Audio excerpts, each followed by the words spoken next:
forward to this one and pushes it back to the bowler. Henry then striking first, as he did against India. Is that another of the many omens that we keep seeing in this game? 28 for 1 after 6. New Zealand made 241 for 8. Well, New Zealand have definitely deserved that wicket. Yeah. Been a bit unlucky that first ball, really, not to get Jason Roy off WW. It was a very marginal call.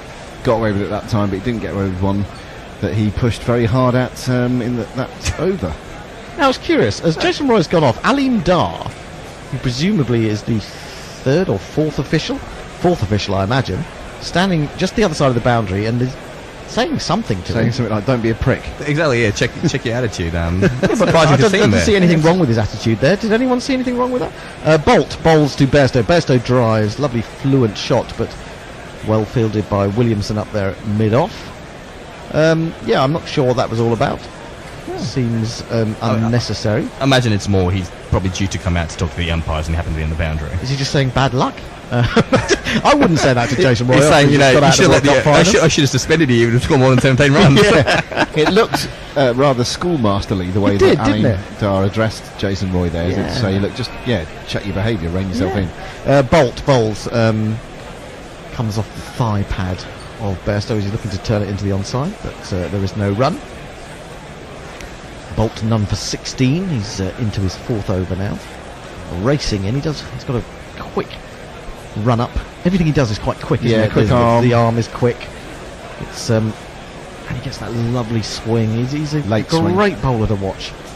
Really is. Here he is now, scampering in once more. Bowls to Bairstow. Bairstow lets the one pass. It swings down the leg side. That will be a wide. Good work by Latham, diving away to his left. Wide. So that there's nothing more than one wide. I'm going to move to 29 for 1. A couple of his deliveries have done more than he was expecting as well. The one that sort of nutmegged Jason Roy earlier on, almost bowled him, but it did way too much. It was quite a way down the leg side by the time it passed. He'd like that one to have started around about just outside off stump, wouldn't he? Yeah, but it never works like that, does it? Not often. He's in again, bowls to Bairstow. That's a lovely ball, but it's also well hit by Bairstow, who then just strolls down the pitch after dismissing that through mid-on, all the way along the ground for 4.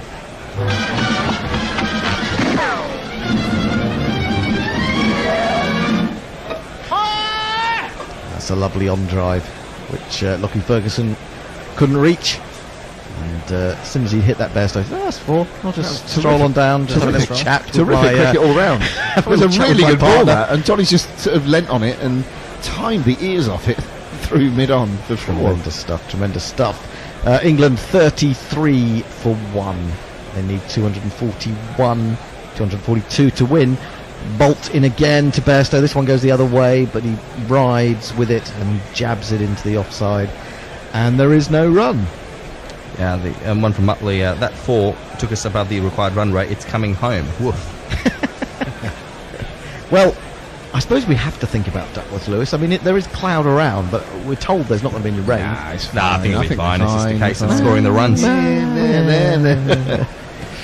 I just hope that Mutley is not whimpering later. Again, the ball is angled across Bairstow. A couple of decent deliveries there from Boult, just changing the angle slightly. And 2 dot balls result. Yeah, this one from Robbie and I about Butler. He's everything. The beautifulest, the smartest, the talentedest. You to me are everything. I might write those lyrics for Josh Butler. Rewrite them. Yeah. I was on the train, the tube the other day. This is outside the off stump and allowed to pass through by Jonny Bairstow. Ended the over, 33 for 1 from 7. I was on the tube the other day, coming home quite late at night, and a bunch of ladies got on, women, got on, and they started, I don't know where they'd been, but they started singing en masse, and the real thing was one of their favourites, You to Me or Everything. It wasn't a bad rendition, I have to say, from sort of 6 very good sloshed girls. Anyway, the latest news on... Well, they're singing it to you. No, not directly, although I was getting worried that they might. Novak has double faulted to hand Federer the second set, 6-1. Oh my goodness, set a piece. Wow. Set a piece. Wow. Thanks, Evil Scooters gave us that info as well. Matt CL, watching Wimbledon on the laptop, World Cup final on TV, listen to commentary and guerrilla cricket. Not a bad way to spend Sunday. Henry into Root, who lets this one move away down the hill without recourse to playing a shot, and through to keeper, no run. 33 for 1 from 7.1. Matt Henry is the leading wicket taker in overs 1 to 10 in this World Cup. That's pretty good, isn't it? 8 he has now, so he's a real new ball bowler. That is a great question. It is a good question. The next oval quiz that we do.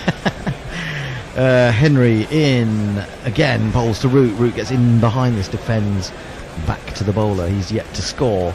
Bairstow has 14, England are 33 for 1. We've seen a fair bit in this game where what I would call proper cricket or test match cricket is the way to go. So Foakes, when he was bowling, was bowling good lines and lengths just outside the off stump. That was the right thing to do at that particular time of the game. And here, I think we're seeing Joe Root just settling into his innings. He thinks, if I bat normally, don't have to do anything stupid, I can do something great. Did happen against Sri Lanka though. They got into a bit of a rut. Root is forward to this one, probing around his off stump, but he defends into the extra cover area, and there is no run. Jay Grover, hated Fido Ditto, almost as much as I hate Grubby's Shoreditch twat belt. Oh right, is that? Do you have a belt on? Can't I see do have it, a belt on. mate. Yeah. Oh, I see that. Can we see this? It's very colourful. That is a very... I don't know. Is that hipsterish? I don't know. I'm not sold on that belt. Someone bought it for me. Not sold on it. Someone I'm not trying to sell it to you. Someone managed to sell it. This is a bit of a leading edge from Root as he comes forward to this. He's going to get his first run though, as it skews away through extra cover, and England move to 34 for 1. Do you know what troubles me most about that is that Jay Grover is watching me. Yeah, I know, that is very It's worrying. covered fairly well as well, I'd say. And the fact he's been dreaming here and there as well. Maybe you'll pop in this time around. I think this Facebook Live thing's, reached a point of no return. I think maybe we should just go back to being anonymous. I'll be in your dreams tonight, Jay, whether you like it or not, with my belt. Oh, God. Henry into Bairstow's beaten by that one. Lovely delivery that went away late in the air. He aimed a drive at it, but unfortunately for New Zealand, they couldn't quite find the edge. This is marvellous bowling. Look how late that has gone. Absolutely beautiful. Really extravagant movement, isn't it? We've seen quite a few today where the ball's gone past the edge and you think that must be out because it's moved so much after it's gone past the bat. But it's that sort of day at Lord's. It's muggy, it's overcast, it is a swing bowler's dream. Jimmy Anderson will be in the crowd somewhere thinking, God, lads, I wish I hadn't given up. Well, he did say this morning, I heard him on the dropped. radio saying, it's a bowl first game, but it's a bowl all day game as far as I can see. Outside of the off stump, left by Bairstow. That's the end of Henry's fourth over. He has figures of 1 for 13 after 8 overs in reply to New Zealand's 241 for 8. England are 34 for 1. From Facebook Live, hi Vijesh, hi Ranjit, thanks for joining us on Facebook Live. Hello, Vijesh, hello, Ranjit. After Shire, of course, Spiders play international cricket. Alan Spider Mullally remains the best left-arm quick bowler in my lifetime. Isn't he some sort of Brexit-loving UKIP sort of fella these days, Alan Mullally? I don't know, but I know I know he stayed for a week at Ian Pearce's house. He's got a lot of L's in his name, I'll give him that. Yeah, He's got 4 in his surname. a lot of L's, not so many limbs. Anyway, 34 for 1. There are people on the top of the grandstand. What are they doing up It's there? like the Sydney Harbour Bridge. It is. What else going on? Maybe they think a ball's going to go up there eventually. Exactly. That'd be a good job to have, just watch the cricket. Pretty high up there, isn't it? It's a pretty good view. Yeah, I think As long as you've got provisions. those tickets are about 230 quid. What about the toilets, though? Oh no. Let's not think about that. Oh no. Boult continuing into his 5th over. Bowls to Root. Root drives. Nice shot. Finds the gap. Didn't really overplay it. Certainly going to get one. Williamson does brilliantly to get round and prevent anything more than that, because that could have run away from him. Good fielding by the New Zealand captain. So Root moves to 2. England to 35 for 1. Evil Scutus. What's not going to argue with the umpires about being given out, referencing Roy, of course. Why do you think all these people came to see you play? Yeah, exactly. We want controversy. Yeah, as Stuart Lee is fond of saying in his sets, he said, you paid to see me, and I am me. So if there's a problem, it's not on this side of the stage. Yeah, good point. Boult into Bairstow, right across him, and that one did seem to gather pace off the pitch and fly a little bit through to Latham. It was a ball that wasn't aimed at coming back, it was the one that kept going. Bounce. What was that? Bounce. Was I it thought really? it was going to be Ditch saying bounce, but it wasn't. It was... Sounded like Mog. I think that was a kind of a Napalm Death version. Yeah, I think so. Boult again then.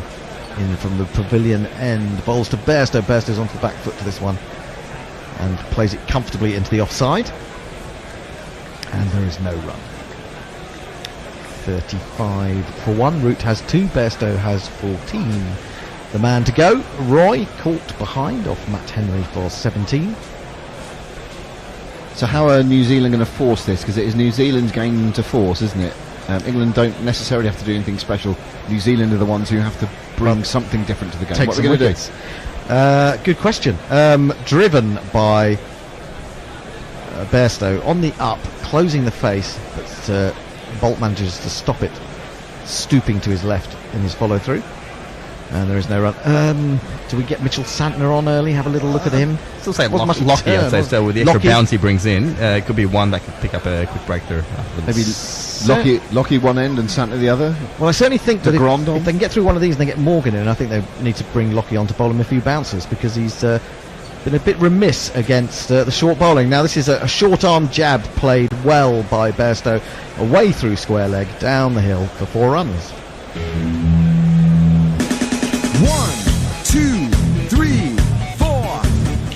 I think the problem for New Zealand is, while they're bowling well, when there is a slightly loose ball, England are taking toll of it, aren't they? So they're keeping the board moving and they're not giving them a chance to get on top, whereas New Zealand seemed to decide that it was a difficult pitch to score on. This one again flies a little bit as Bairstow leaves it outside the off stump. That's the end of Boult's 5th over. He's been unsuccessful so far, none for 26. England are 39 for 1. Good carry there as well. Yeah, certainly is. Bit of life on that pitch. Jeff Perkins, so there's a new jingle for 4-4, hence the reason no one will expect one to exist. And the YouTube link, so one maybe we can have a look at a bit later.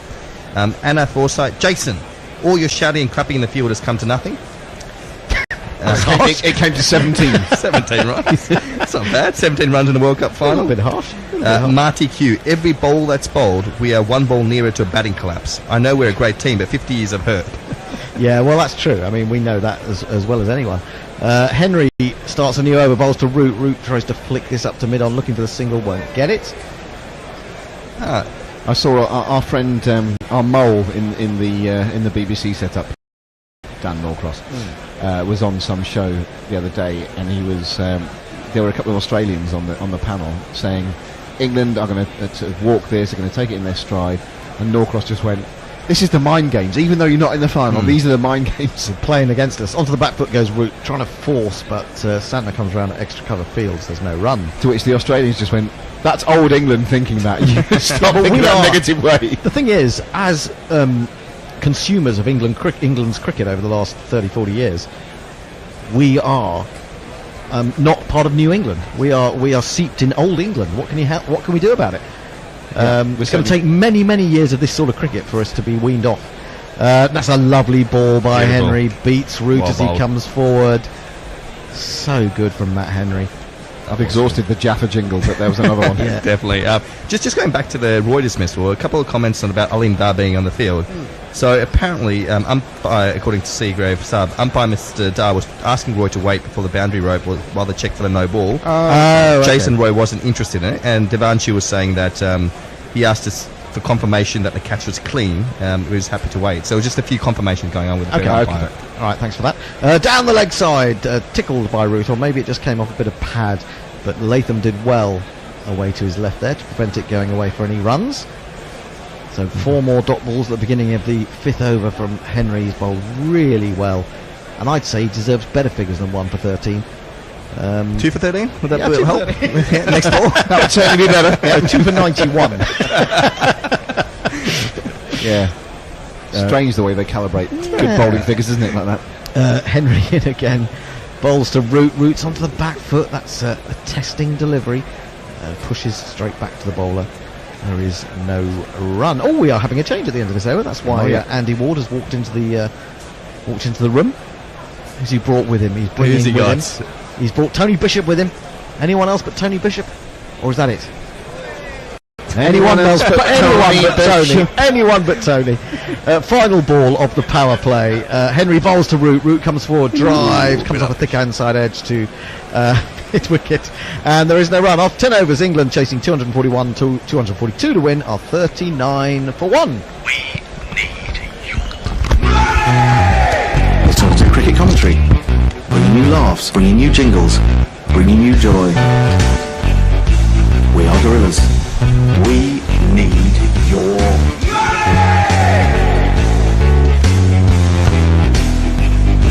Patreon.com/Gorilla Cricket. Yep, it's been a long old World Cup, and if you've enjoyed it and you're not a Patreon subscriber, please think about chipping in. Well, is it just me, or is this absolutely as tense as can be? I think it is. 39 for 1. We have a change of bowling. It on Bastille Day, it is Monsieur Le Grand Homme. Oh, is that why people were talking French early on? Oh, could be. Could be.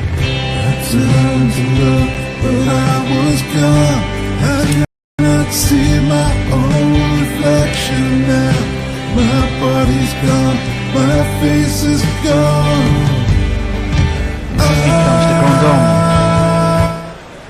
Yeah, just a gentle away swing, and Bairstow is able to leave it through to the gloves of Latham. The voice to my right was Andy Ward, who is manning the jingles. I am.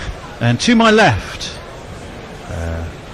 long tall Steve, who is in charge of all things tweet. Good afternoon, everybody. And back again, in comes the Grand Homme. Uppishly, Bairstow didn't get to the pitch of that, perhaps just a little bit slower as he was looking for the drive, and well, he kind of really just let it hit the bat really, but the bat was stretched out away from the body. Interesting move from New Zealand. And they want to up it take the went. pace right off with the Grand Homme as Yep. soon as the power play was over. They did, and they're looking to frustrate these two. It's a terrific spell by Boult. That one again is wide of Bairstow's off stump, and he quite literally turns his back on it and walks away, collecting his thoughts, conscious of destiny, but destiny has got many barriers on its way before it can be realised, I think. A little word Extend from... that metaphor a bit more. Yeah, I don't think I can. I think as far as it can go, in comes the Grand Homme onto the back foot. Goes Bairstow, it's away to point, and there is no run. A little word from Josh Robinson. What a good job Roy didn't get suspended for the final. No chance of Vince getting a 20-ball 17. And nicking off. Yeah, so there you go. You had a fairly Vince-like It was a one. Vince-like innings, yes. And actually, yeah. to be fair, Roy was lucky to get to his 17 because Lucky he to was get to one, yes. he was hook, line, and sinkered off the very first ball of the innings, wasn't he? As this one is more onto the legs of Bairstow. He pushes it into the onside, but there's a man there, and there's no run. Some slightly bad news. We've lost Pirate Badshaw. He's off to listen to Ireland versus Zimbabwe T20 commentary. Hipsters. Well, hopefully Sterlo will It's only the World Cup final. slam a few. He's been in absolutely incredible form, has Paul Sterling against Zimbabwe. De Grand Homme will complete his first over. I think that's a drop. It is a drop. It was batted straight back to him. De Grand Homme on his follow through. It came at him pretty quickly, but it was at the most catchable height you could imagine, and he's put him down. And it's a maiden over. Way up in the sky, little darling. And if it falls, I'll pick it up. Just pick it up, mate. Got to be taking those to have a good chance here. It really wasn't a difficult one by the standards of a lot of court bowls. Indeed, and he'll be distraught with that. But similar, it was get his head not around it and move on. dissimilar to the one Bairstow played up to mid-off. Just too early. It was. He's Yeah. too early on the shot. They're taking the pace off the ball. They're bowling very intelligently. They're getting a little bit of help, I think, from the Lord's wicket. And I think New Zealand are in an attack well suited for this wicket and these conditions. Bobby Bobberts, I think, is right. It's going to be a late night in Melbourne. There will be. We're watching the cricket, yes. Here. As this one, Root just dabs to backward point. I suppose. And there's no run. I suppose in theory every night's a late night. So. Yeah. Muttley, can you give a shout out to my fellow Kiwis who are both new listeners via FB, Matthew and Sean? Well, hello Matthew there. and Sean. Welcome indeed. And you must be right on the edge of your seats, because your team are well and truly in this contest. Two slips in place as in comes Matt Henry. Forward comes Root, but he's just pushed it straight to wide mid-off, and there is no run. Now Root's often a very quick starter, but he's been very watchful here. 2 off 15. Yeah. Very Kane William-esque. It's an S, isn't it? Well, it has been. Out Kane. Out Kane. Yeah. It's Colin the Kane de gang. Grandel seems to still have a smile on his face. As Root stands bat aloft. Ball bang on a length from Matt Henry, and Root just drops the bat on it, and again there's no run. The tension is palpable. Let's break it. Let's break the tension a bit. And a full side. We've established Latham is squashed Sam Curran, and I've now decided Matt Henry is a stretched Josh Butler. Oh, okay.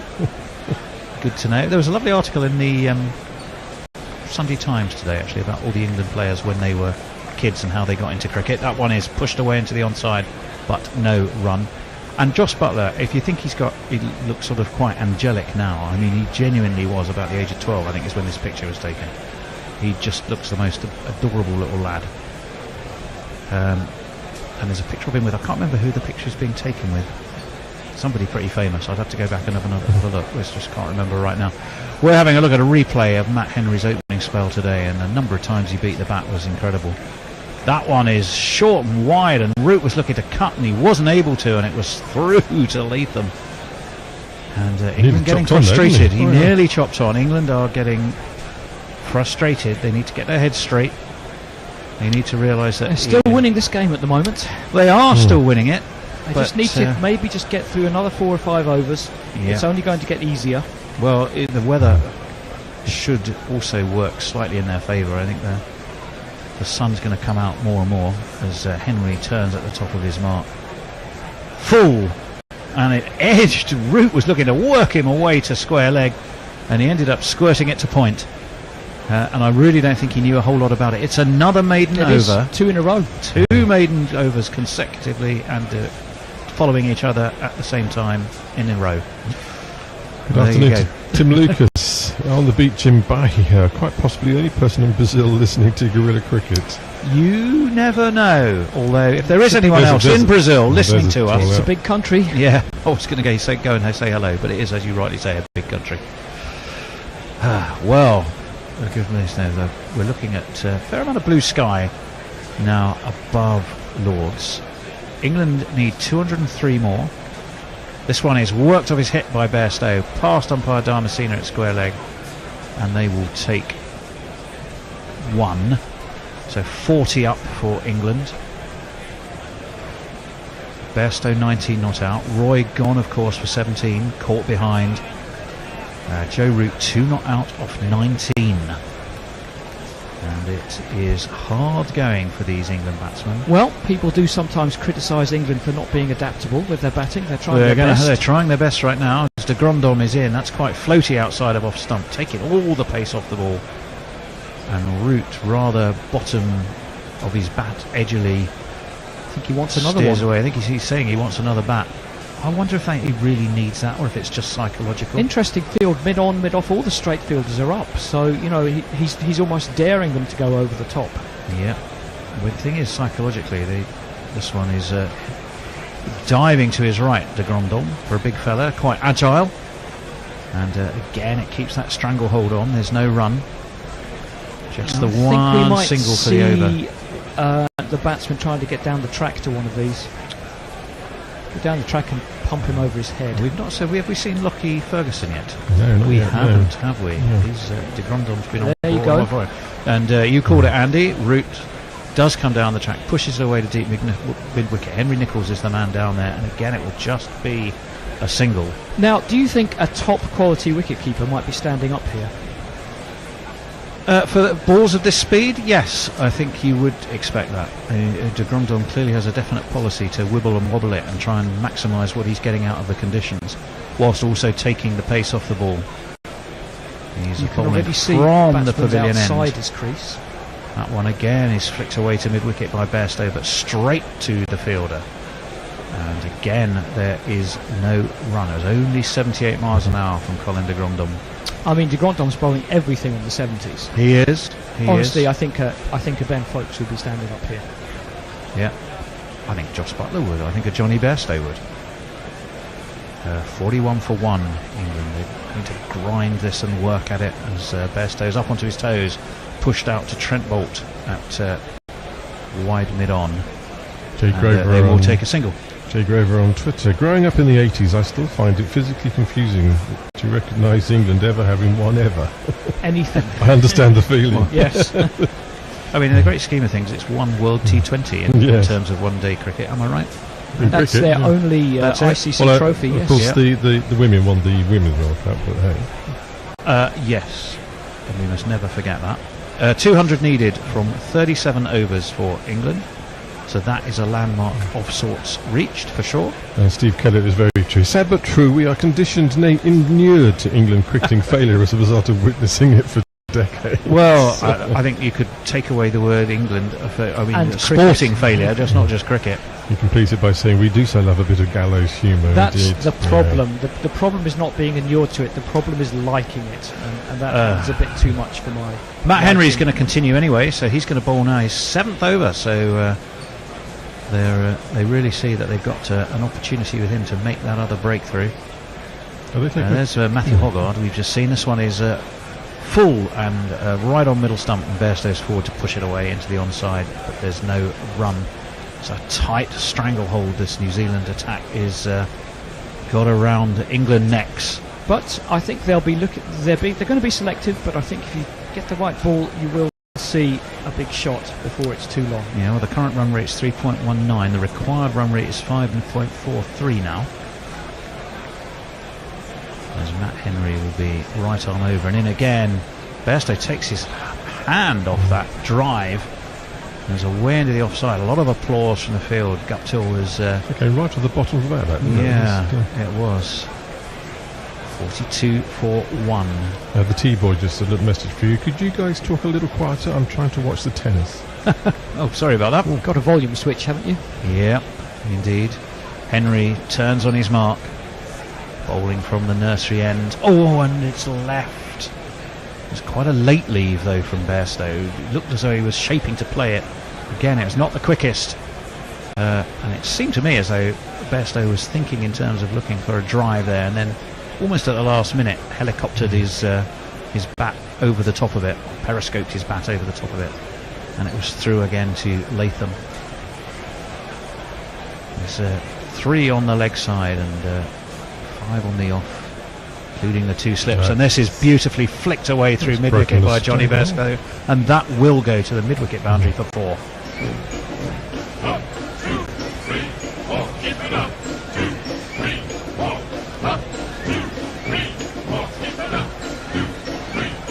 And that's just good patient batting. He waited for the ball he could hit and then put it away. It was the first time really for a long time, I think, that Matt Henry had strayed onto that leg side. I mean, Henry's in his 7th over. He's going to get a little bit tired. Well, he will on. Bairstow's is very, very strong off his legs, and he's going to have to take him off after this, isn't he? He'll need him for later. Well, let's see what happens as he's in.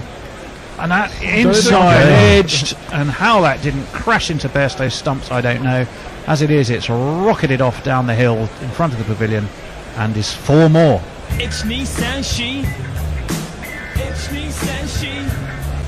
I'll tell you what, if Jonny Bairstow wants to put on a Sky Sports masterclass about how to miss the stumps with those, I'm signing up. Well, again, it was, he did get a foot, got a big foot forward to it, didn't he? But how that didn't rocket back into his stumps, I don't know. The bat was a long way from the body. It was Leo suggesting that she thinks the Bairstow drop was a tactical drop.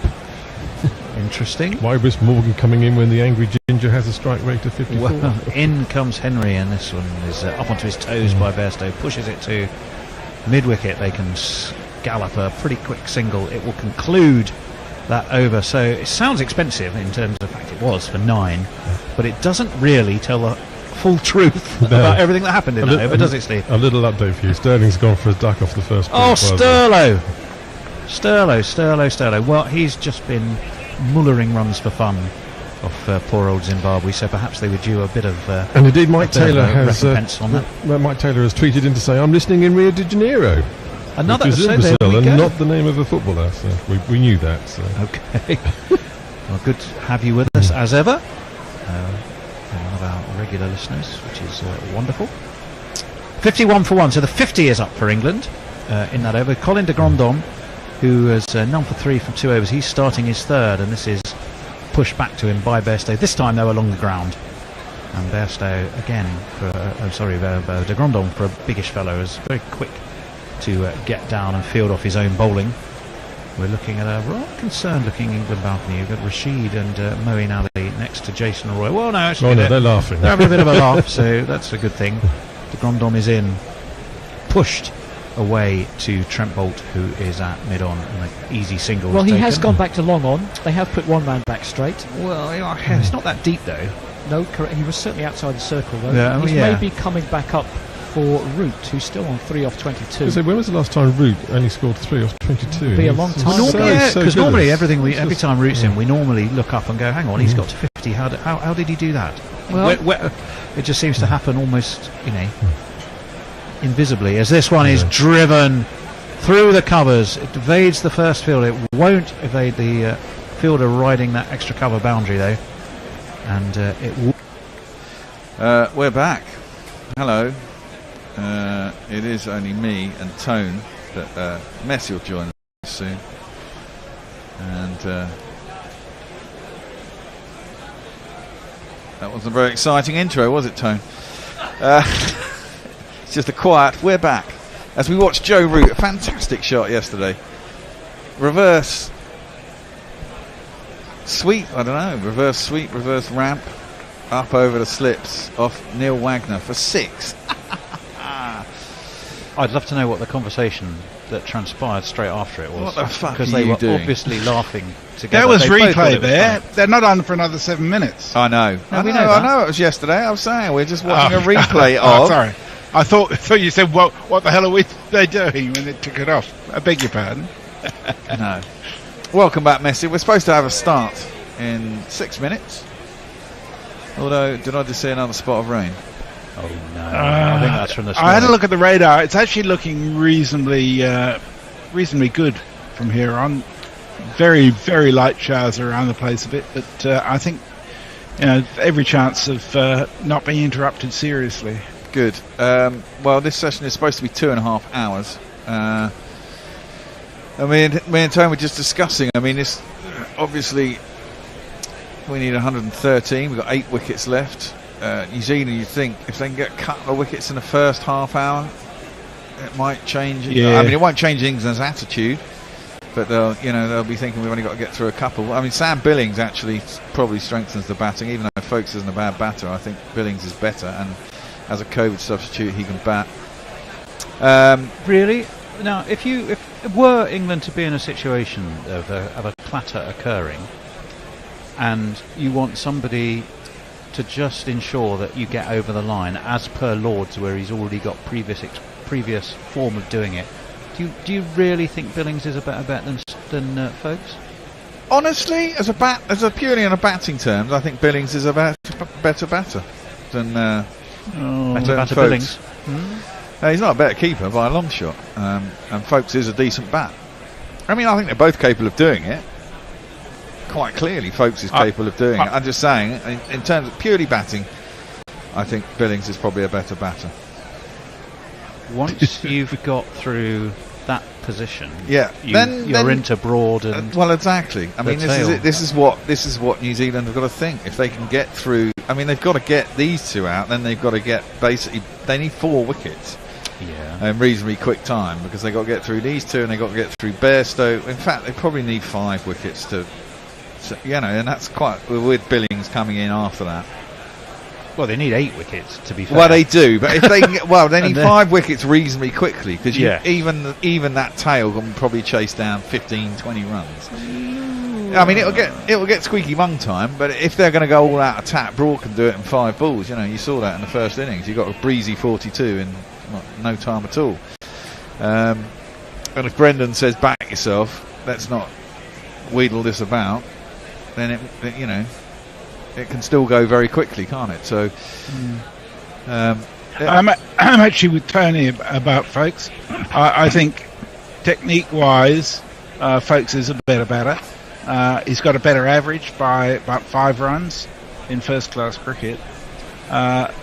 Billings is good in certain situations, no doubt about that, where they're trying to lash out. But as someone sort of steadying the ship, which is what Tony prognosticated, I think I'd rather have Foakes than Billings any time. Okay. Fair enough.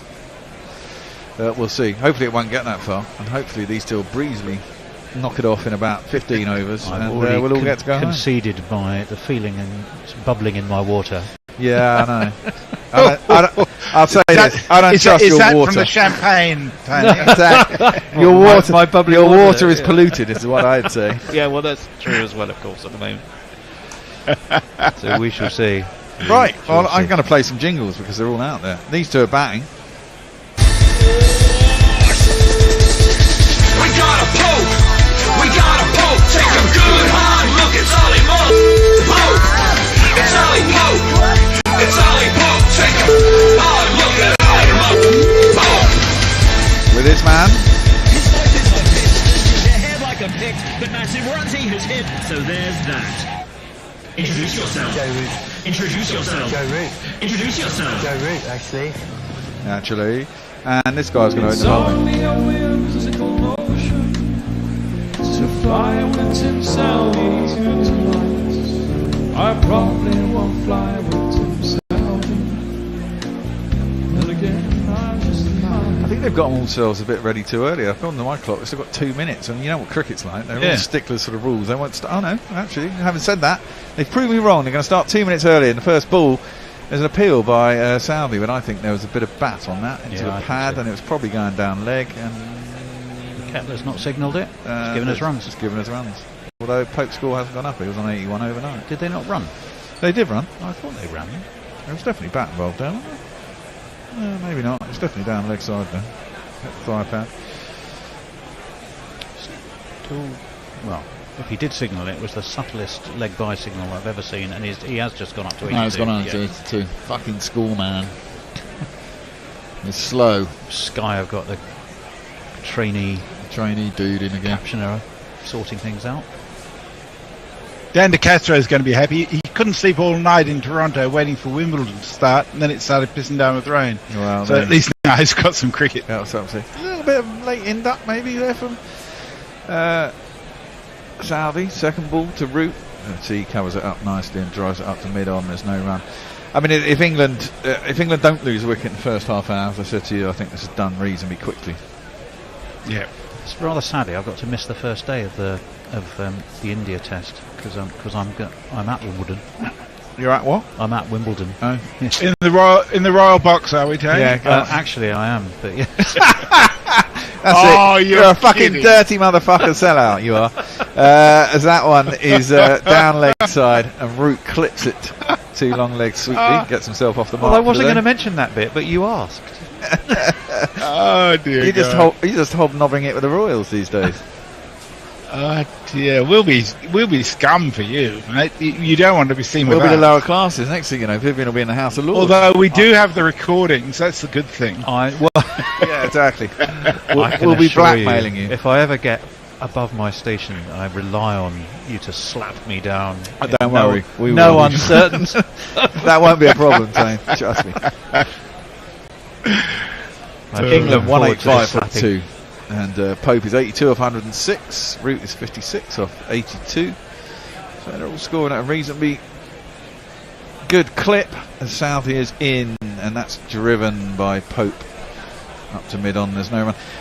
And this is a good attack Pope's got runs against. This will do his confidence no harm at all this series. Well, he's had a couple of low scores, but when he's got it in, he's generally, got the runs, and you can always get out early. That's the fate of a batsman. But if he gets in, he scored 100. What did he get? 140 odd or something? Yeah, I've got an interesting hypothetical question for both of you, but maybe before we go to the tweets and after this next ball. Okay. Southee in 5th ball. He's bowled him. That is an absolute cracker of a delivery, and that's what can happen. Whoa.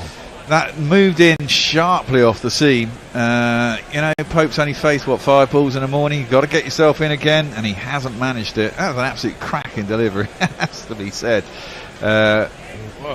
Nipped back off the seam, beat the inside edge of the bat, has knocked the off stump out of the ground, and he's got to go.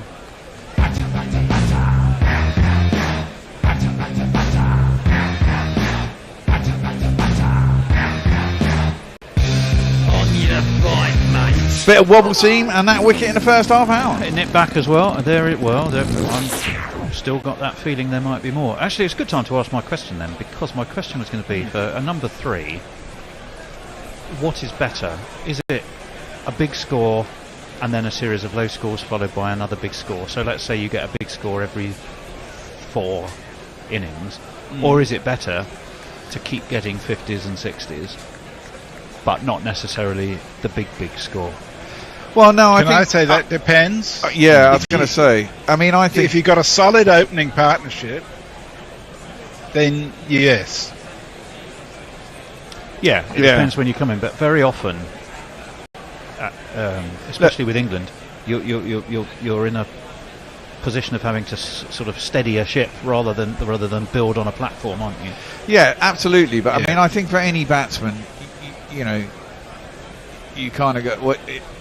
If you get to 10, you think, okay, I'm starting to get there. You get to 20, you're in, and then you want to go on and get a score. I think you have to be quite philosophical if you get under 20. But you don't want too many 20s either, and then the odd big score. Well, now this is going to be. Well, this is going to be. Here. He's 2 tons in a row. He's bound to get a duck today, and it's all going to go tits up. I am the big shot.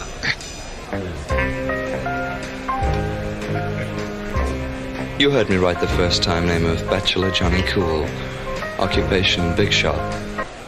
Pokey would take the reliable 60, he says on there. But if you knew you were going to go out every game and get 60, there'd be no point in living. Well, yeah. Because it'd just be boring. I'm going to get 60 today and then I'm going to get out. Never get any more, never get any less. Southee in, first ball. Bairstow prods at it and prods it out to a very short cover. And that ends the first. That's the first over the day, wasn't it? That was a tentative it was. shot. Well, well, again, you know, he is definitely someone. If he's going to play the way he's going to play, he's going to have to accept that on days he's going to get castled. That was a good ball that got poked. Oh yeah, it was an absolute it was all of a bit. His feet weren't really moving that much. Well, no, it doesn't really come forward. Big old gap between bat and pad. It was all. He's not quite into the swing of the day, is he? Well, he's the fifth ball he faced in the morning, or maybe 4th even. There's only it was the 5th ball of the over. Still having lunch. Well, exactly, and that's when you're vulnerable. You've got to get yourself in. Perko says, "Strap that bish down. He belongs to a genre I don't usually dabble in." Yeah. I think we should explain that Tony Bishop's wonderful partner was awarded the OBE this last weekend, and Tony was forced to accompany her to the in handcuffs. I was, and now Prince William is convinced I'm a Aston Villa fan, which is really worrying. But there we go.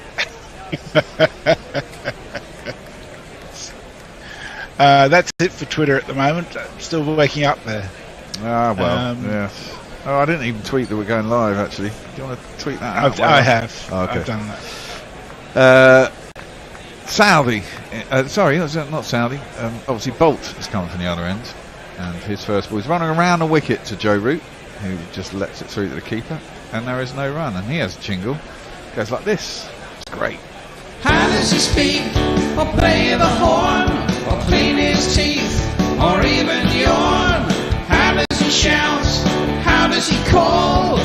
Trent Boult's mouth is really small. But he's really good. Top wicket taker of the series. Round the wicket, he's got to come round big old Erasmus. But that's short and that's wide, and that gets the treatment. Root's not hanging rubbish. about. That was an absolute pants ball from Boult. I don't know why he's doing this. First up, I wouldn't be doing it, but it's short, it's wide, gets what it deserves from Root. There's a square cut out to the boundary for 4 runs. It's me, says she. It's me, says she. Surely you'd see if there's any swing.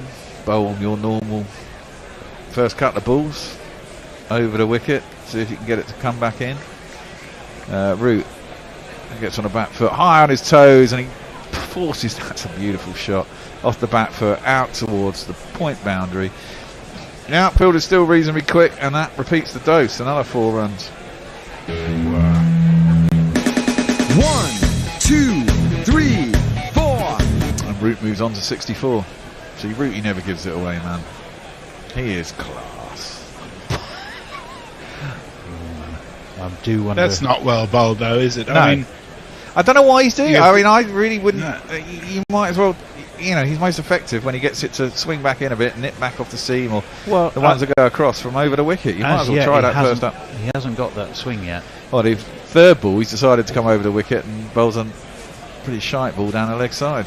Boult's checked out, and that's worked easily off the hip of Root down to long leg for a single. I don't think he's checked out. Oh, I know. I think he's I was joking. looking at options. Trying to build the drama tone. Yeah, well, I still think there could be some. We've already lost a wicket. It's Ollie Pope. He's clearly mentally just not quite ready.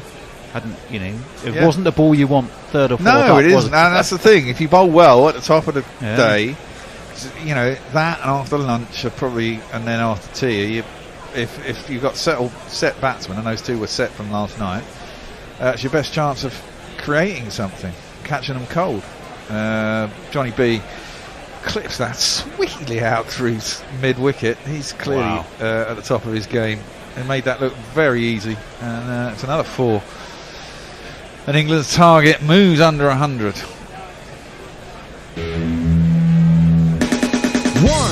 2, 3, 4. I mean, that was just all timing. There was no effort at all. He just angled the bat, got himself nicely into position, and it's a classic case of the ball doing all the work. It was a beautiful shot. Got all those practice wickets out there as well. It's quick and hard out there. Runs away. Free entry to Headingley today. I think that's a good thing. That's what they did at Trent Bridge, wasn't it? And interesting enough, at Trent Bridge, of course, it filled the ground. I think that people were probably less sure about the weather. They're Yorkshire people, after all. Well, it wasn't pissing down with rain, and there was no rail strike. That's cut nicely again by Bairstow, who's head off. He's 8 off 3 as he cuts that one down behind square on the offside for 4 runs. 1, 2, 3,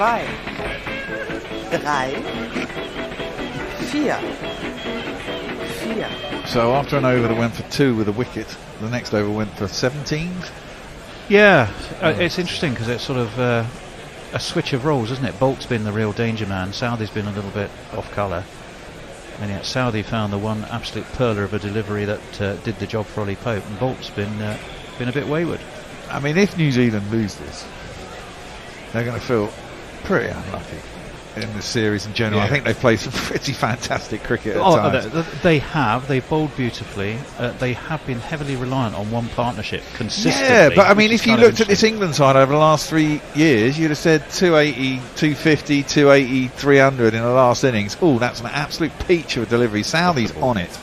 Next over, completely squares up Root, beats the outside edge, and goes through to the keeper for no run. I thought they'd even taken an edge of my initial thought, but no one appealed. He's doing a lot of wobble seam, and it's catching the seam.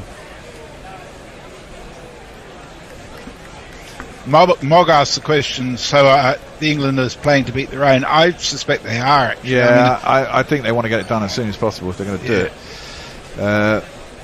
Here comes Southee into Root, who has decided to counteract the movement off the seam by taking a couple of steps down the track and just bashing it out to mid-on. There's no run. I'm not sure it's the rain, you know. I just think it's the mentality at the moment of England. Bazball. Yeah, Bazball. Is get on with stuff and be positive. And I think the rain is incidental. I think they're just acting out that brief. Arian's writing again. Yes. Southee is in, and that's another one that's beaten the bat.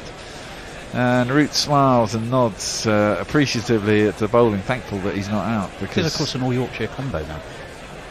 Yeah, it is. They probably batted together quite a lot, haven't they, these two, at home. Root could still get a tie, of course. Well, he could, yeah. Neil Harris says, congratulations, Tony, on snogging someone good enough to get an OBE. The Bear should get one soon. Well, what? It'll be a cold day in hell before that happens. Not the OBE. Me snogging him. And not Vivian. No, if my wife gets an OBE, I'll tell her to turn it down. That's cut. Turn it down. To Gully, and there's no one. I'm sure she'd say fuck off, and we're going to the palace. But It was a good day out, I've got to say. It was highly entertaining. As an observer. Yeah, I thought it was interesting to see. Oh yeah. Well, just a dry run for you, Tony. You know. Well, what for services to alternative service cricket to commentary? dad jokes and puns. Yes. Dad joke puns, constantly changing rotors. Oh yes, Today's been a bit of a nightmare. Southee in, and again Root this time decides to go down the wicket. I think Southee probably saw him shattering a bit, bangs it in shorter. Root still gets on top of it, plays it square on the offside, and there's no run. Of course, Jersey Oak says the collapse is on. Of course he does. We're doomed, aren't we, Jersey? Now, normally, if this was any time pre-Baz, we'd say, yeah, we are doomed. We would have been doomed for probably about 96 all out. One more wicket, I will. They've already got the early one. That's got their tails up. Southee's bowling really well. Southee is bowling really well. I think he's bowling into the wind this time. It keeps a little low, but Root again has decided that coming down the track is a better part of valour, and plays that into the ground to the gully once more. There's only a slip and a gully, but no one really around there. And that was a maiden, I believe, with two absolute corkers that beat Root's bat. Over to you, Messi. Mog says, and with this presumed 3-0 result against the Test World Champions, does this mean the Stokes-McCallum duo is the greatest of all time?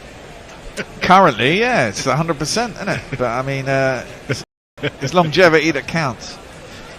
Yeah, you can only beat what's in front of you. I do honestly think I've got a sneaking suspicion. I mean, India will be harder, but I've also got a sneaking suspicion they'll be undercooked. They played that one game against Leicester. They've only just come out of a ODI series at home against South Africa. They've had the back of the IPL. That one's into the pads again. Bairstow. He can't bowl there to Jonny B, and he knocks it out to around about cow corner. Conway's out there, has to get round, and it'll be 2 runs. I think they'll probably be more competitive in the ODIs and the T20s. I've got a sneaking suspicion. Am I seeing right? There's no slips. Are they already looking to man the boundary and try and frustrate him? Well, that's a good thing. If Bairstow's come out and that is the case, that shows negative thinking on New Zealand's part. Oh, no. There's a slip and a gully, but that one's been crashed through the covers. There's no one out yet. Jonny B just looks in the form of his life at the moment. Nothing troubles him, and it's made its way to the cover boundary for 4 more.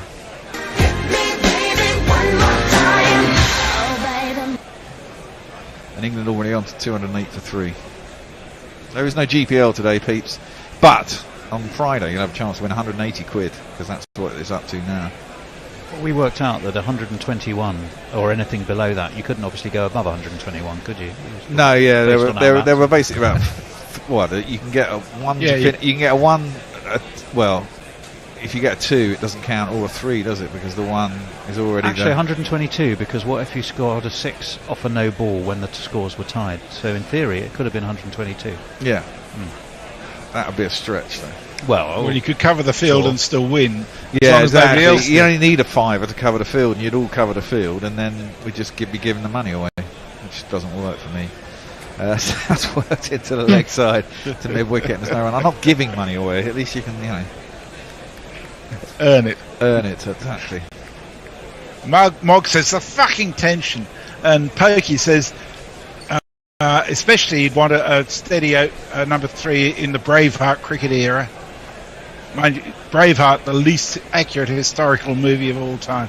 Oh, there's plenty of competition for that. Yeah, I'm sure. Boult has gone back around a wicket to Bairstow, who's 14 off 6. He gets that square on the offside, and there's no run. Wasn't it El Cid when Charlton Heston was filmed wearing a wristwatch? I thought that was Ben. I thought that was Ben Hur. Ben Hur. Oh, was it Ben Hur? Was it Ben Hur? Was it? Yeah. That's the old famous Roman wristwatches. Continuity probably got a bollocking that day. Yeah. Not that I think Ben Hur claimed to be actual historical fact. Yeah. Around a wicket, Boult. Yeah, but I'm sure. Oh wow! Now that's gone sharply off the seam and straightened up. Bairstow's gone to work it into the leg side. He's so far in front of it, it's nowhere near his outside edge. Maybe it was just an off cutter. No, it was another scrambled seam. It was a leg cutter, but it was an absolutely turned into a leg cutter. Gorgeous ball. Gorgeous ball. Yeah, just Jonny B, to his credit, tucked himself right inside of it and didn't much. fish, did he? No, it did too much though, didn't it? He was planning for that to clip it into the leg side. That is 2 full and 2 leg side. There will be a deep square leg. Devon Conway out in the deep, clipped nicely out to him. It'll be a single, and that's the end of the 43rd over. Over to you, Messi. Steve Kellett says, in the spirit of getting on with things, England have gotten the comedy run out of the way early. Yeah. Odds are on for a collapse for the ages. Old habits die hard, don't they, Steve? Well, listen, go for it. Brown in Brisbane says 94 runs should be too easy in 25 overs. I think that's probably right. And Mog says probably should take the caps off now. Yeah, well, you wouldn't think this would take too long. No. And if it had been the last 2 years, a collapse for 87 is more than on for England. But in Bazball, it's not going to happen, is it? Weird, isn't it? How quickly confident we are that they're going to get it. Big attempted pull by Bairstow off a length ball from Southee. Clatters him on his back thigh, nearly his hip. Again, it was an indication of intent. Bairstow's frame of mind. He was looking to hoik that high over mid-wicket, wasn't he? And this is the thing with Bairstow. If he gets away with it for 20 balls, he's in, really. And then you're in trouble. He's got to kind of give it away by getting too enthusiastic. And the thing is about this style of play, and this is what I will say that is beneficial to it. This is my thoughts on it anyway. Southee is in. Jonny B hits that nicely, but straight to cover. There's a very solid offside field. There's a sort of backward point, a deeper cover, short cover, and a wide mid-off. Even on good wickets, if you can play like this, you will put bowlers off their lengths. And if you can put bowlers off their lengths on good wickets, you stand more of a chance of staying there and actually scoring runs. No doubt. There is method to the madness, I'd say. It's just weird seeing it play out in a test match 3 games in a row and not failing yet, because it will do one day and it'll be spectacular. Well, my word, Jonny B, I'm not sure he's got all of that. He's got underneath it, but he's got it over. I think he's got enough actually. Is that 6? It was, wasn't it? I thought it had gone straight up, but mid-on was up anyway, so he wasn't going to catch it. He got enough of it to go over mid-on, but actually got enough of it to go over the boundary. It was a lovely picture there, because it was Ben Stokes, who was big smile, punch of the air, really smiling. And next to him, Brigadier Block, Paul Collingwood, was looking really quite grouchy and like he's thinking, this isn't test cricket. I'm not too sure about that. Well, Southee's in and he's on the pads. There's a big appeal for LBW. It's not a bad shout actually. He's gone right across. It looked like it was sliding down to me. Well, he'd gone a long way across. You could see his leg stump. I'd be tempted to review that. They've only got one left, of course. Yeah, they have only got one left, but they also haven't got long to go. And if Bairstow gets in, I think that was worth reviewing actually. One left. That just might still be a little bit early in the piece, as it were. Look where he is when this hits. He's right across his stumps. Oh no, it's going down. Sorry, I thought it hit the front pad on the outside of the front pad, but it's actually hit the outside of the. You know me, Bear. I rarely get my LBWs wrong. Yeah, right. That's worked nicely by Root into the leg side, just past mid wicket. They'll get it for a single. The Bear will never forgive you for giving him out LBW. You know that. Well, no, he took his revenge on my Sunday, which I thought was really harsh. And it wasn't revenge, it was a shit. It's like the whole family was guilty of giving him out. They weren't. It was a sin. We were going to do something really bad. You should have done it to me. I didn't mean to drop that poor old Louis. Enough. It was just really, really crap. But of course, I caught a blinder off my own bowling. Yeah, so. Funny that. Southee in, and Jonny B just drops that square on the offside. Thinks about a run, but it's not there. And that ends the 44th. Over to you, Messi. Only 81 miles an hour that from Southee's. Not express.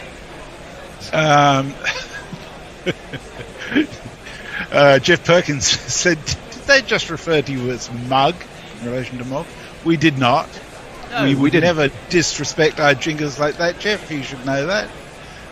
Never any disrespect for our jingles, simply slavery. Pokey Barnfield says, is Collingwood still on the coaching staff? I thought he was done. No, he's very remained much on. still there. Yeah. And no bad thing either. I don't think. Colley's Put the man in a different environment. Exactly. I think it was no bad thing. Dan DeCastro is wondering why Boult is so awful. Well, I don't know because he's coming around the wicket, and I just think that's a really bad ploy. Route 66. I've just realised. Yeah, Route was on 66. Now he's on 67. You're a ball too late. I am. Well, I wasn't. Well, you weren't. I was one ball. Yes. He clipped that sweetly square. Just saw it in time. 2 into the pads, and it'll be a single to Route, who's on 67. Of course, if Bairstow gets going, Route might not get his ton.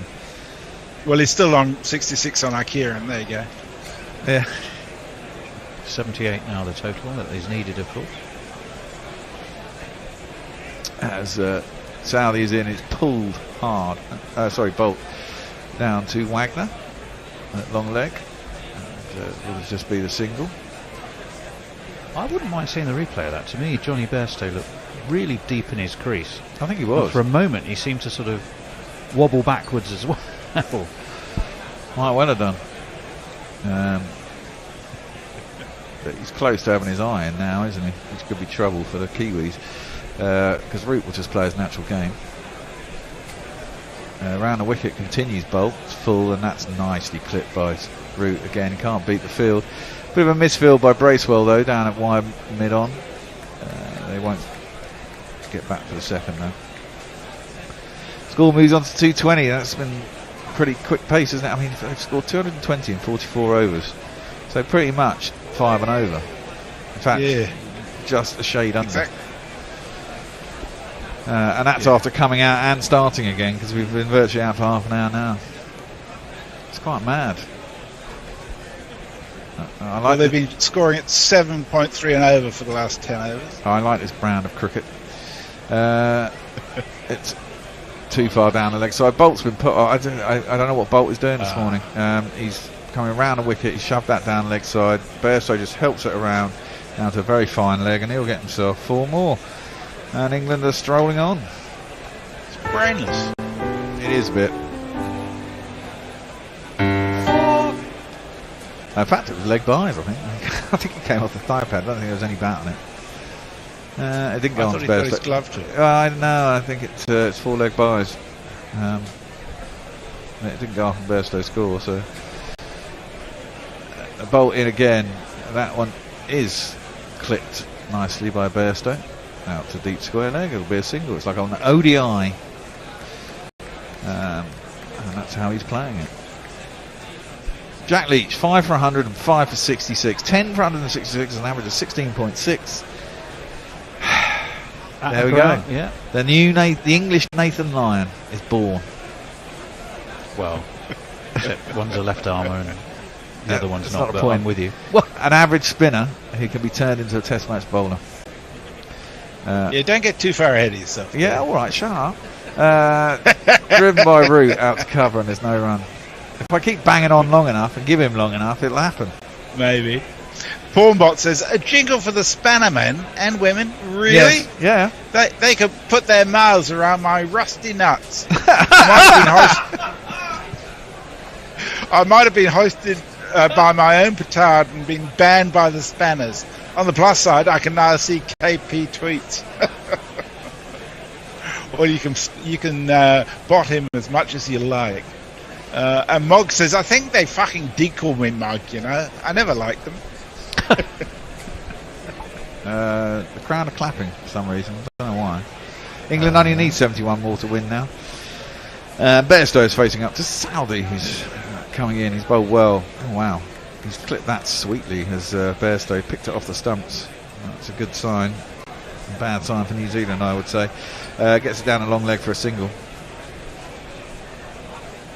Joe Root's average is back up over 50 again. You're going to battle with that for the rest of his career. 50.08. It's a problem when you've had so many matches and so many innings. One bad innings, a couple of bad innings can quite. Well, it's always going to be sort of 0.4, 0.5, isn't it? Until you get a run of big scores again, and you might be able to drag it up by 1 run. Southee is in. Root just drops it into the leg side. They're going to go for a quick single. Bairstow was alive to that. Square leg came in. It had probably taken too long to turn and hurl at the bowler's end. But Bairstow was so quick that he was easily in. They get themselves a single. Big intent here from England. 24 off 18 for Bairstow. Root 69 off 97. And England 227 for 3, requiring 69 more to win, of which Root would need 31. And you can't really see Bairstow allowing that if he stays there. I'm sure Root won't mind. A bit Reginka in the 80s or 90s are probably doing fine. Southee in, and Bairstow just drops that into the leg side, wide enough for mid on that they can get through for another easy single. And, no, it doesn't end the over. There's still 3 balls left. If England do this, first time since 2013 that they will have clean swept a series. Yeah, and I think that was only a 2-series test. Yeah, I mean, it'd be phenomenal. It's a phenomenal turnaround for England to not only win 3 test matches, which is, considering we've won bugger all in the last 2 years, that's really sweetly timed by Root. Comes across his stumps, picks it off middle stump. They might check that with Wagner's. Was it Wagner or was it Boult down there? Boult.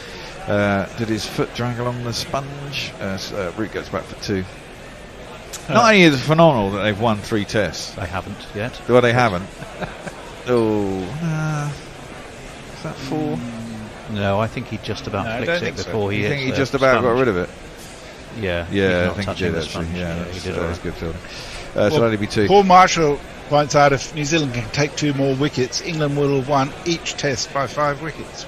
Would surely be unique. That's thrown wide by Southee, and Root refuses to play it, and there's no run.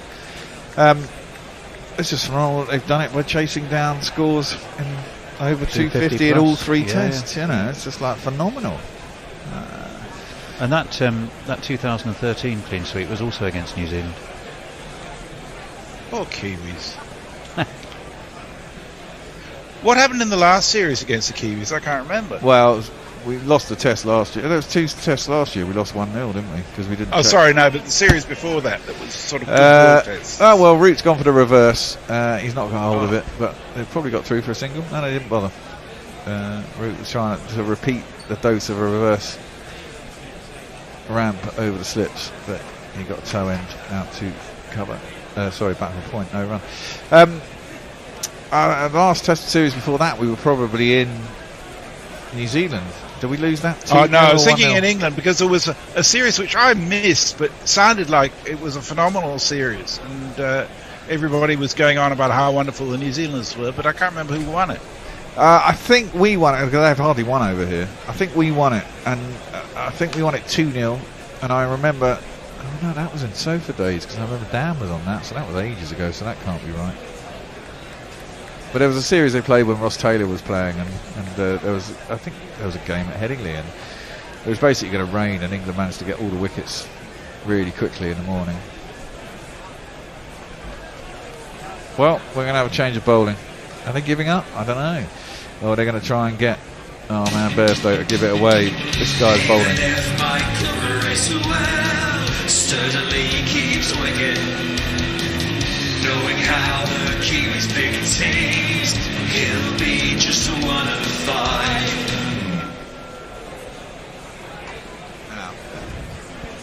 We're going to have a change at the end of this over. We should have a change now, but I'm going to do one more. Okay. You do that. Somebody needs to be let in, I can see. Oh yeah, Cameron. And it'll be interesting to see. Will Jonny B just charge down the track and try and plonk him over his head first ball? New Zealand won the last 3, Bear. Well, first one is swept hard, and there's no one down at fine leg, so is he going to get 4? 6-4. Well, that shows intent from Bairstow. There's not one more for me. I must have 2 or 3. I need 4. He has 29 off 20. His foot was right across, swept. He got a bit of a top edgy shot, but he probably knew from checking the field out that fine leg was up. If he could get it over him. It'll be a clean Gorgeous shot. score. That clean sweep in 2013 was the last series that England have won against New Zealand. That's swept again and poorly by Bairstow. He didn't know where it had gone. It's gone into the fence. No, it's gone. It's been hauled in. I don't know if he got anything on it, or was it leg byes, or was it a top edge? Looks like it's a top edge. Runs have gone to Bairstow. Top edged it over the keeper. Very fine. Poor shot. Well dragged in by whoever was chasing it back. Just. Yeah, he definitely got that back before crashing into the sponges. So it will be 3, which will bring Root on strike. This partnership is already 52 it must have been runs 2013, the series I was thinking of. God, time flies. Yeah. It's drawn 1-1. Yeah, because England have not beaten New Zealand in a series since then. Okay. 1 draw and the rest have all gone to New Yeah, we Zealand. never win over there either. That's swept. There's a big appeal for LBW, but it's well outside the line of off stump. I won't bother reviewing that. It was over there, the 3-0 win, wasn't it? It was in New Zealand in 2012 or 13. Oh right, okay. 2012-13 in New Zealand. It was Oh, a that was- 3-game series, but it was drawn 0-0, so they were all draws. Oh, Yeah, that was when so that's defended the offside and there's no run. That's when Collie and Pryor managed to basically bat out a whole afternoon, and then it got a bit hairy towards the end. Oh, yeah. 2015, I mean, was the drawn series 1-1. Bracewell getting all over the in. place. Root just flicks that down towards fine leg. I can't see who that is down there. Is that a sub? Because he doesn't look familiar with sunglasses on. But it's only a single. Deep back the square leg. And last ball of the over. Before I don't know what's going on. And that is played just around the corner once more. This time by Bairstow. They'll get a single down to man on a 45. That's the end of the over, and there is no run. What's the change, Messi? So Tony's going to socials, and Neil Harris is the next one on those, Tony. Who are they on with? Is it Southee and Cameron? Correct. Yes. Cameron says his camera is playing up, but he is. Hi guys. Okay. Yeah, I'm here, ready and raring, just out of view. Okay. Well, you stay there, ready and raring, and Absolutely. remember to get in. Tony's going to come in for me. So you two keep talking, and I will Thanks, hand over. thanks, Bear. Thanks, guys. I'm going to follow it off the guerrilla feed here because I'm about a ball and a half behind from down in Melbourne. So it's a little jerky, but I'll do my best. In comes Tim Southee, right arm over. My goodness me, what's happened there? Well, Bairstow, I thought for 1 second had played on. He has not. But it was a false shot. He jabbed down on it. It wandered off the ball, sauntered off to the slips. Couldn't quite see what happened. But a moment of alarm for England. They still need 57 more to win. How are you, Cameron? Doing very well, thanks. Dorothy, how are you? Very good. Have we been on together before? We have not. This is I'm still in the No. very early stages of my guerrilla cricket career, as it were. You're the Matthew Potts of the outfit. In comes Tim Southee, and with a magnificent relish. Jonny Bairstow hits it wide of the man at mid-on, and it is hauled back. I think probably legitimately. They'll probably come back for 3. Yes, I think they have. So Bairstow moves to 36 and the score for 2-4-2. That Hello, Tony. have you been here before sounded uncomfortably like the do you come here often? I've not seen you here before. Or Livingston and Stanley on the Zambezi, wherever it was.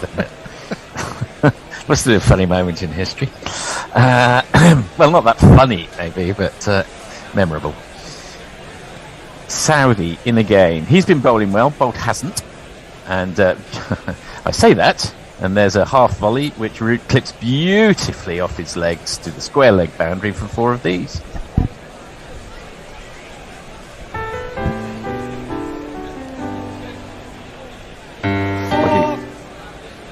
Rather nice, that shot, wasn't it, Cameron? It was wonderful. It's all been just incredibly easy for England this morning, or this afternoon even.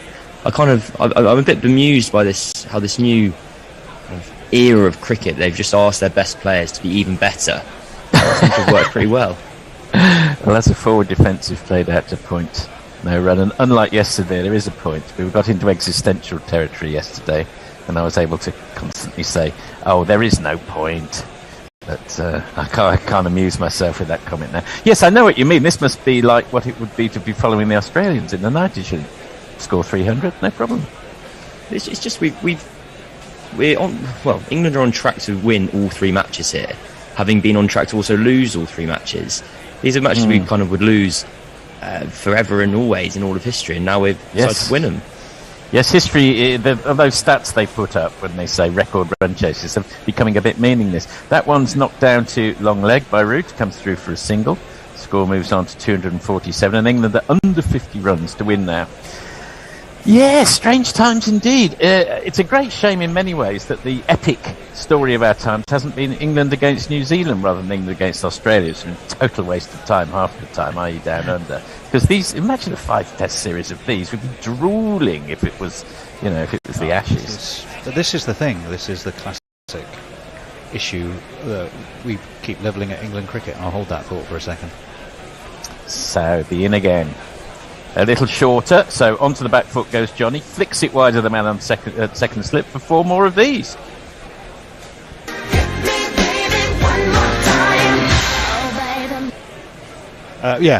Just to finish that, go, Tony. Very quick thought was, we spend our time worrying so much about Australia that we almost seem to devalue so many wonderful series against other teams, and this has been just corking entertainment all the way through. Stop me if you've heard any of these before, but I'm going to start with Peter Lloyd. New Zealand won last series 1-0, drew 2015 1-all, lost 2-0 in 2013, all 2 test series. Nuna says, sorry to bring this up, but this current mentality with Stokes BMAC is perfect for a certain wicketkeeper who can't spell Josh or Butler. True enough. Warren says, if England win, Leachy for man of the match, just to rub it in for Gary Naylor, 999. Fair enough.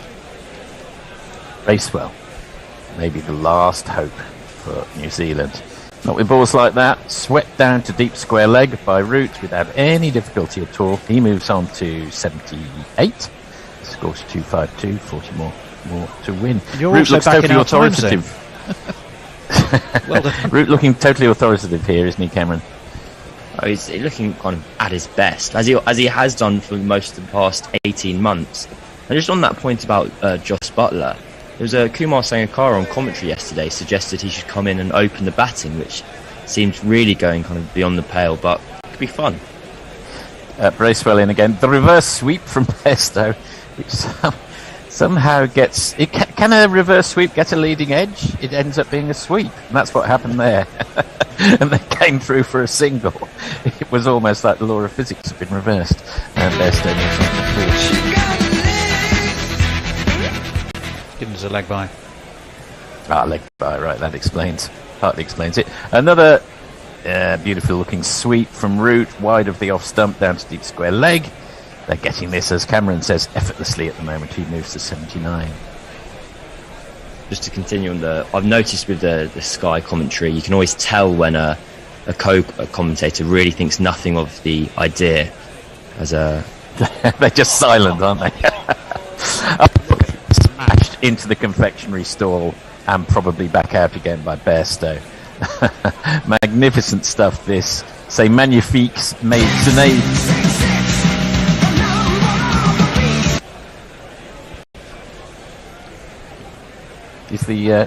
Is the jingle over? Yeah, it's done. Sorry. It was Iron Maiden for you, actually. 666, the number of the beast. Oh, yes. Not quite so keen on Iron Maiden. That was a magnificent 6 from Jonny Bairstow. This is going to be over before we finished our commentary. Think, Cameron, at this rate. I thought we'd come on and cursed it when Bairstow almost played on first ball, but now they could be won this game within the next 3-4 overs, really. Insane, isn't it? I do think the Josh Butler idea floated by Kumar Sangakkara is insane. Didn't we try that with Jason Roy and look what happened? It's completely batshit, but it was fantastic hearing him float this idea, and there's such a legend of the game. And we've just had the clips of him batting at the lunch interval and realising he's still probably one of the best players in the world. And he said we should get Jos Buttler to open the batting for England. And Mike Atherton just left about 5 seconds of dead air and then just decided to speak about something else. I think it must have been like when Boris Johnson said, I tell you what we should do. We should send all of those immigrants down to Rwanda. And nobody dared say, what the fucking hell are you talking about? And the next thing you know, they're sending all the immigrants down to Rwanda. Interesting pause for a delay, look. Sorry, Tony? Well, the ball got wedged between two seats. It did.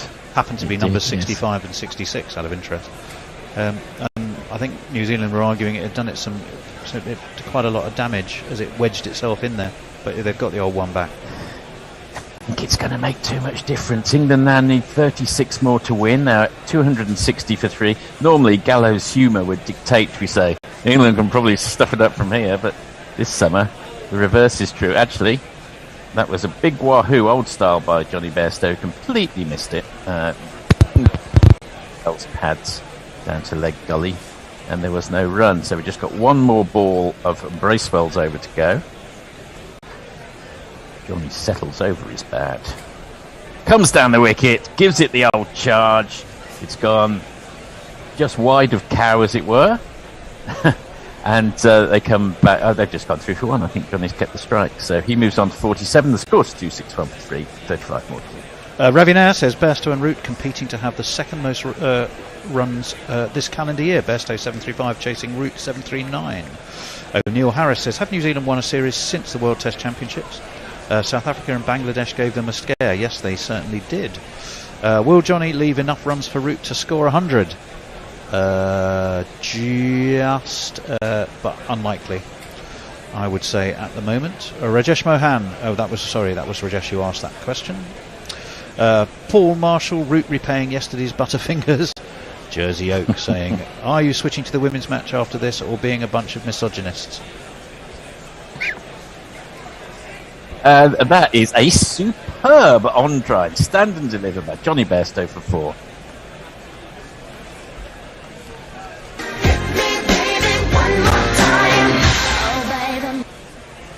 And that's Jonny Bairstow's 50, 51 of 30 deliveries. It seems quite slow by the standards he's setting at the moment.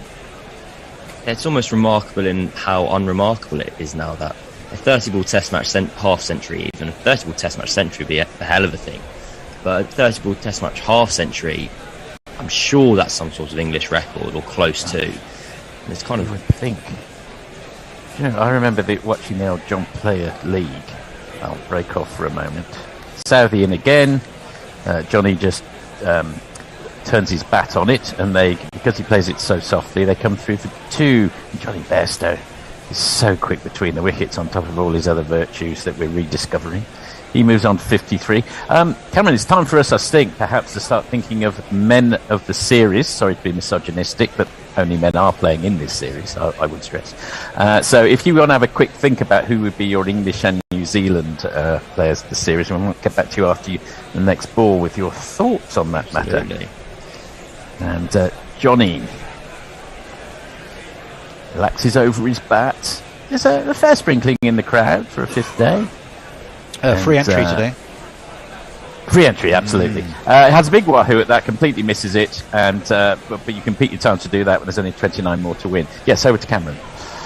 So, players of the series, I think with New Zealand there's only really 2 candidates, and when I say 2 candidates, that's just to stretch it out a little bit when there's actually only one. It's Daryl Mitchell. I think he's set all types of records, scored the most runs in a 3-match test series for a New Zealander ever, and he's kind of just performed where no one else has, really. Southee in again, just glided very nicely, but there is a point.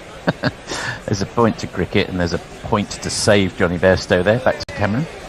But Daryl Mitchell's had one of the all-time weird series, really, because he's kept on scoring all these runs, and he's kept on trying his best to drop every catch that's kind of come his way. So he's kind of been kind of continuously kind of making it up to his teammates in the way of an apology. But he has absolutely had the best series of any Kiwi over here. So he is definitely the New Zealand player of the series for my money. He's a shoe-in. Southee in again.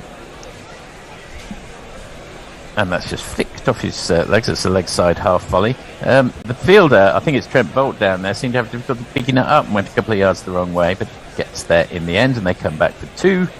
And Bairstow moves on to 55. 27 more to win. Yes. How about the England contenders? Well, England, I'm trying to bring up the stats now because it feels like there's 3 contenders. There's Stokes, Root, and Bairstow. And I think it feels like kind of Jonny Bairstow's series, but I think that's also credit just to the standard that Root plays at the moment, because Root has had an incredible series. It's just we're so used to it by now. Yes, the tedium of brilliance. That one kept a bit low, but when there's only 27 more to win, it doesn't really matter too much. Went under Joe Root's bat. No, I've brought up the numbers here, and it has to. I think this has been a career-defining and career-revitalising series for Bairstow, who he's scoring these runs almost. He often feels like he's playing against everyone, like whether it's his teammates or not. Whereas this time, it really feels like he feels like he has the supporters and the press on his side. And it's been really kind of nice to see Bairstow happy when he's done well, rather than ferociously angry. So I think, in terms of a player of the series, my votes will go for Jonny Bairstow, although we do also have to recognise that Joe Root has scored almost 400 runs this series at an average of 97, and that's only getting higher at the moment. And he scored a 4th innings match-winning 100 in the first test at Lords. It's quite nice being this spoilt for choice, really. It is. It's a great rarity. Sorry, we missed out probably on a few tweets. We might punctuate this over with one or we can two. do that. I can hold it. Well, of course we'll struggle. This is Mitchell Bracewell rather than bowling. And that's just scooted out by Root into the onside. There'll be a single. He moves on to 80. I was just going to let you know that South Africa in the test at Taunton, South Africa 119 for 5. Bit of a rebuilding job by Malizan Cap and Aneka Bosch. And Cameron points out that was 50 off 30 balls, which is the second fastest Test 50 of all time, only second to Ian Bothans off 28 balls at Delhi in 1981. As in his Annus Mirabilis, as we're now seeing. Yeah, I was about to say, quite a year for an 81. Yes, in comes Bracewell again. Reverse sweep from Jonny Bairstow. Is he out? Did it get the top edge? There seems to be a bit of confusion. Not given out, I think, by the umpire. Kane Williamson is spreading his arms and he's gone for the review. Rather confusing. Well, I think now definitely, and we might as well. They declined in the review earlier, didn't they? And were right to decline it. They were right, but there's no point in leaving it anymore. Well, not really. I mean, this is not heading the 2019 in Tim Payne territory. So they've got 7 more wickets to get rather than 1. So he might as well blow a review now, I think. Mitchell thinks it was the forearm halfway, sort of between wrist and elbow. Well, let's have a little look. Did you have an opinion on this one, Cameron? A bit hard to say, isn't it? My opinion is I've absolutely no idea until I've just seen it, and now I can say very confidently it is not out. That's right. Well, that's well done. Oh, it wasn't very far away from the wristband. Is the wristband out? Or not? That's a good question. I think it is. It's part of the glove, isn't it? It is out. It's considered part of the glove, and I think I only know that because of a very similar situation to this a few years ago, where all of cricket's anoraks were able to get together and remind everyone that it was indeed part of the glove and therefore out. It's not really part of the glove, though, is it? It's separate from it, I would say. And we need the Council of Nicaea to adjudicate on that, along with an Easter should be. Is the sweatband part of the glove in cricket? That's what they should be talking about. Amazing they weren't. Amazing they weren't, yeah. England, 26 more to win. Mitchell, we just see him going down at first slip, in the wrong position at first slip. Keeps missing catches there. And that one is thumped through the offside by Jonny Bairstow for 4 more of these.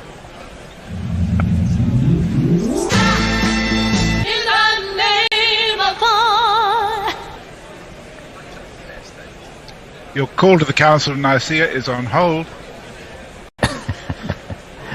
Was that? No. I thought that was Messi. Where did he suddenly appear from? I don't know. And what was he talking about? I don't know. He was talking about something odd. So that went through to Blundell. No runs were scored, so he didn't miss anything off that ball. A couple more balls of Bracewell's over to go. England 274 for 3. needing 22 more to win. It's all been rather anticlimactic almost, even with the fact that Bairstow scored the second fastest 50 of all time. And he just hits that down to long on and picks up another one, moves on to 60. Have we lost Cameron still there? Yeah, I was thinking it's been quite a scarring first experience in Test cricket, really, for Bracewell. I think I saw a statistic that of bowlers to have bowled 40 overs in a series, he's the most expensive ever. Oh my word. Well, he's 1 for 94 here. Oh my goodness! I mean, he's only been plying his trade for 2 years. It was an act of extreme optimism to think he could be a match winner on a turning pitch in the last innings. Anyway, that's the end of the over. England 275 for 3. Bairstow on 60. Root on 80. Right, Warren says Mogje Perkins chop on the jingles for the England and South Africa teams. Yes, no, we aren't going to be covering that. Oh, but we are, of course, going to be covering the England and South Africa series, yes. And I'm sure they will fill any gaps there. Josh Hoover says, if they get over the line with Root short of his century but not out, will it affect his conversion rate? That's an interesting question. Paul Coffey says, this England mob definitely has an air of the recent Great Australian era. Every time the question has been asked, someone, often a 5, 6 or 7, has bagged a ton and hence a defendable total results. Yeah, good point. Very good point. Southee in again, line and length delivery, defended by Jonny Bairstow. Tony, your English man of the series, who would you go for, do you reckon? Oh, I think it's hard to look past Bairstow. I mean, I take your point about, what was your lovely phrase, the boredom of excellence? No, you had a wonderful phrase for you just expect it of Joe Root. Yes, but quite. For genuinely match-changing innings, I think it'd be hard not to give it to Bairstow, to be honest. I think it was the tedium of brilliance. Yeah, Southee comes in again, and that is a little shorter, a little wider, but knocked down to point. No run from Bairstow. It doesn't seem very long ago, about an hour ago, that we were saying, well, you never know, New Zealand, a couple of quick wickets, they might be back into that. No one's saying that now. 275 for 3, needing 21 with 7 wickets in hand. Ooh, I have an interesting debate and tweet here. Well, if we have time. Paul Dobson first says, use the same lawyers as I'm not quite sure what that conversation is about, so I might stay out of it. O'Neill, well, I'll wait till after this ball. Southee in again as we see some happy locals in the crowd enjoying their free cricket, and that's clipped off middle stump. It was a half volley. I think New Zealand have quite rightly thinks the game's up now. Now it goes through for a run to Bairstow. He moves on to 61. O'Neill Harris says, I was saying, why is it misogynistic to only cover what you enjoy most? You barely have the dollars to do what you can. Enough respect on your sacrifice, Chris. Well, thank you, O'Neill. Yeah, I mean, I think we... personally, I'm only going to answer for me. I enjoy all kinds of cricket, but it is about time and resource, more than desire. It is. Tim Southee, a crazily wide, wild ball which disappears down the leg side on the full, beats Blundell, beats everything. I assume that's 4. Oh, looks like Joe Root got a bit of something on that. No, I think he did. TV feed misled me there. My mistake. Well, it misled me too.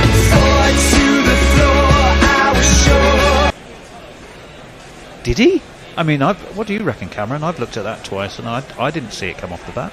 I believe that is absolutely 4 byes. I don't know if it's been credited to Root, whether we missed the umpire signalling 4 or signalling byes even. But it was an amazing shot. He went for that kind of same reverse scoop they played off Neil Wagner yesterday, only for Southee to throw the ball a mile down the leg side to not let him do it. He also just threw it too far to not allow his wicketkeeper to get anywhere near it also. Well, it looks like Root's still on 80, which as far as I can remember is what he was on before, so I think the byes have gone against Blundell, which will not please him. Southee in, let go by Root, straight through to Blundell. Well, these are the last knockings of a magnificent series. Perhaps I could ask you, Cameron and Tony, for your champagne moments from the series, maybe a single moment that will always live in the memory as we draw to its close. Have a think about it. You don't have to answer straight away unless you want to. We'll come back to that after this ball. Last ball of the over.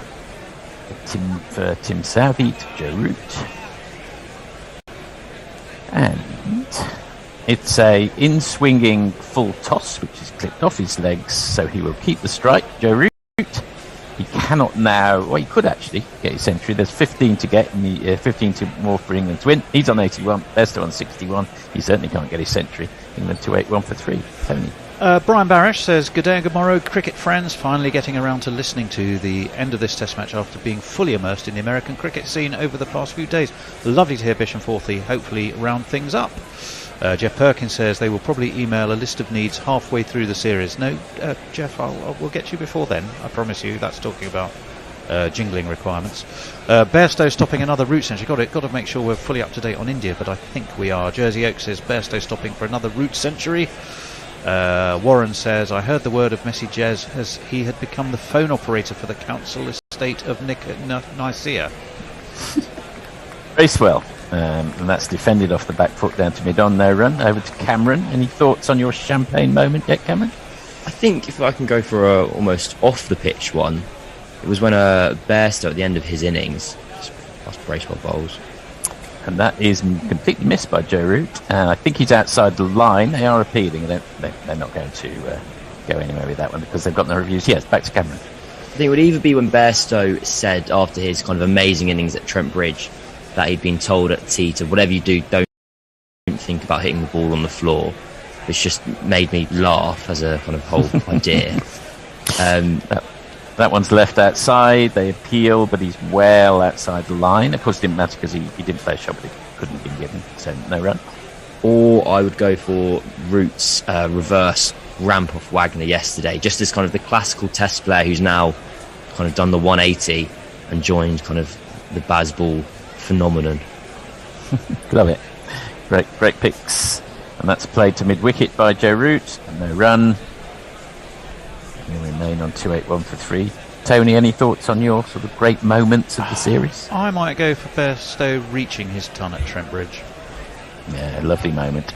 And Joe Root sweeps wide of the man at the 45. That'll go for 4 more of these.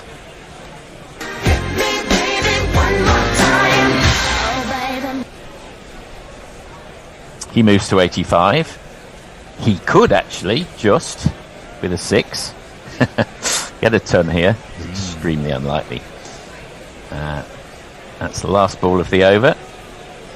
Flicked down to that deep square leg. He'll keep the strike, giving himself every chance of getting his ton. He moves on to 86, but England only need 10 more to win. I'm just looking at the revised timings. Did we start at 1:30? Yeah, we did. 2 till 2:30. Yeah, we do a change after this next over, I think. If you want to do, if you want to see that through, just to give you a fighting chance. Well, Bear did rather eat into our time, didn't he? Did he rather? He's a devil. Slightly. Are we up to date on tweets? Yes, we are, but I'm going to quickly update you from YouTube. Steve Kelk says, well, I'm off. Thanks for everyone for covering the series. GC Peeps, Sea Gorillas everywhere for the India game. You certainly will.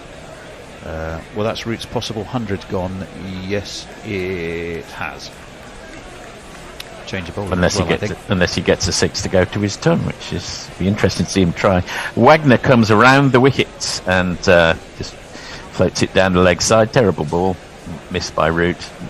Shoddy bit of cricket, really. But jingle up the new bowler for you. Yes, please do. Given a shiny red ball that unleashed upon the pitch. Here's Neil Wagner.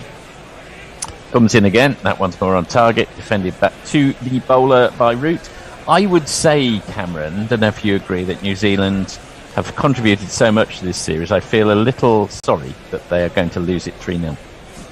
I understand where you're coming from, but they've won a lot in recent years, so they're allowed to kind of have their turn on the other side. It's been interesting that they had their 2 retirements last year in Ross Taylor and BJ Watling, and their replacements. So that one's just knocked down by Joe Root into the point area, and they run. And their replacements in Mitchell and Blundell have been the 2 players to really step up and perform for them. And it's actually the players that have been around forever, been playing so well. actually kind of have let the side down this series. I think that's a very fair comment. Messages has posed the question: what has been the gorilla moment in the commentary box of the series? Of course, I haven't seen all of it or heard all of it, but perhaps couldn't comment. Tony might be better placed for that. That's knocked down to mid-wicket, off his toes by Joe Root. No run. Getting a bit nervous now, perhaps, with England needing 10 to win, 7 wickets in hand. I don't think so. I genuinely don't know is the answer to that question. I kind of enjoy all of it, to be honest. I seem to remember a conversation between me and Hendo about my friend's balls catching fire in the car, and that probably was a lot of fun. I certainly laughed a lot. There's Wagner, that's left alone. I suspect what happens is that everyone's got their own favourite moment for their own commentary stint, haven't they? I did have a great laugh with my friends James and Paul a couple of afternoons ago. And I must apologise if our laughter got in the way of some of the commentary. Are you on? Will we be seeing or hearing from you a bit more over the summer, Cameron? I imagine so. Well, I just need to make sure I keep replying to the emails and saying when. I think you may owe me a response, but if you've done I replied to Tony's smug emoji. Last ball of the series for me. Not quite for Joe Root, who defends it. He remains on 86, Bairstow on 61, England 286 for 3, and I will hand you over to bring it all home for the series. I imagine it'll be Bear and Tony, will it? It is, with Messi Jazz. With Messi. Oh, what